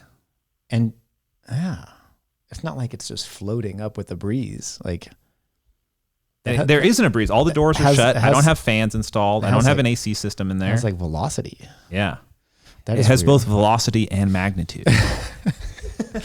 Dang. Trippy, right? Yeah, that's weird. Yeah. All right, we got to end this thing here, Edwin, but it was awesome to have you on. It was awesome to catch up. Yeah, good talking to you, man. See what's up. And you want to shout out any of the sponsors or anything? Or the gym? Nah. Fuck it. No. Well, if there's something you could take from the story is that in my first year of business, I had 2 floods and a global pandemic, and I'm still alive. So dude, you're fucking you're still if your dreams living. get crushed, keep fucking grinding. You can still make it. Yeah, Well, keep going. That's a good one. That's a good one. That's a good one to end on. Thank you, boys, for having me on. I appreciate it. Yeah. You know, we're Team USA, American Jiu-Jitsu. I know Josh can't really support us yet, Keenan. But, I support. He'll be on. Do you though, Josh? Do you support America? Do you see me sitting here in the trader's gym? Do you know how much shit I get for coming over here every week? Yeah, I feel you. All right, bros. I'll catch up with you later. Take care, Edwin, man. Yes, sir. I'll see you guys. Thank you guys. Later, Have bro. a good one. Peace. He's gone. Sweet. He's a good dude, man. I've always enjoyed my interactions with Edwin. Yeah, he's a fun guy. He's fun to hang out with too. He was actually seemed pretty mellow on that call. Usually he's got more energy in person. He's just like moving, and you're just like, damn, Edwin's in here. Like, what are we gonna do next? This was actually on the fly. I messaged him literally 2 hours ago, and I was like, hey, can we call you on the podcast? And he said, okay, cool. What time? And I said, in about 1 hour from now. And he's like, dang, I'm not gonna make it. Sorry. And then, so I cruised over here, and then it took longer. Yeah. Yeah. You wanted to go eat first. And then, so we spent an hour eating, and then I hit him up just right before we walked in here, and he's like, yeah, I can do it. It worked out. Being late pays off once again. It's nice when it's unplanned and it's unprepared. Yeah. It keeps it raw. Sure. And we're exactly at 1 hour, 1.5 hours. So let's just close up shop. Which is nice. Thanks everyone for coming. We'll try and, maybe I'll just upload this to YouTube without any editing, just go straight up. Cause I don't see a reason not to. Yeah. Except on my one little bleep that we need to go find and take out because I don't. You apologized for it. Come on. We've been saying that's like part of our middle school history, right? Like, do we have to? I guess we do because I don't think so. I don't think it's a big deal, but I'll do that for you if you want. Thanks. So let's close up the shop here. Anything you want to say? No, I don't think. I think we're sponsorless on this episode, but I will give a shout out to Tap Cancer Out and the We Defy Foundation. Which was actually a big part of last night's event at the Third Coast Grappling. And congratulations to Cyborg on his victory. Yeah, he's so good. He's another 38-year-old, right? He's just out there killing it still. Yeah, I think he'll be 39 soon. I think he's 1 year above me. He's more active than anyone. He's really consistent. Super consistent. Yeah. He's the man. Good for him. I want to train with him. Never trained with him. Only fought him once. Same here. I feel like he'd be a good training round. Like, he moves a lot. He's got a lot of he's all over the place with his technique. I should do everything. I should mention that we had a big group seminar camp planned in Florida with the Fight Sports squad, including Dorino and Cyborg and Wagner, me and Boogie and a couple other guys. And looks like that's going to be canceled permanently. So yeah, Florida, Florida's doing Florida. So yeah, Florida man. It's not going to fly. And plus the organizers from Canada and the borders are closed, so he can't actually come into the US. So the whole thing got canceled and everyone's getting a refund.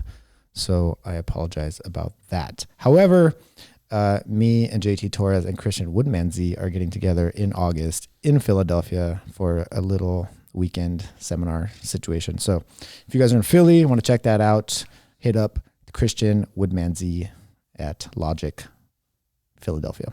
Sweet. Yeah. All right. See y'all later. Peace out.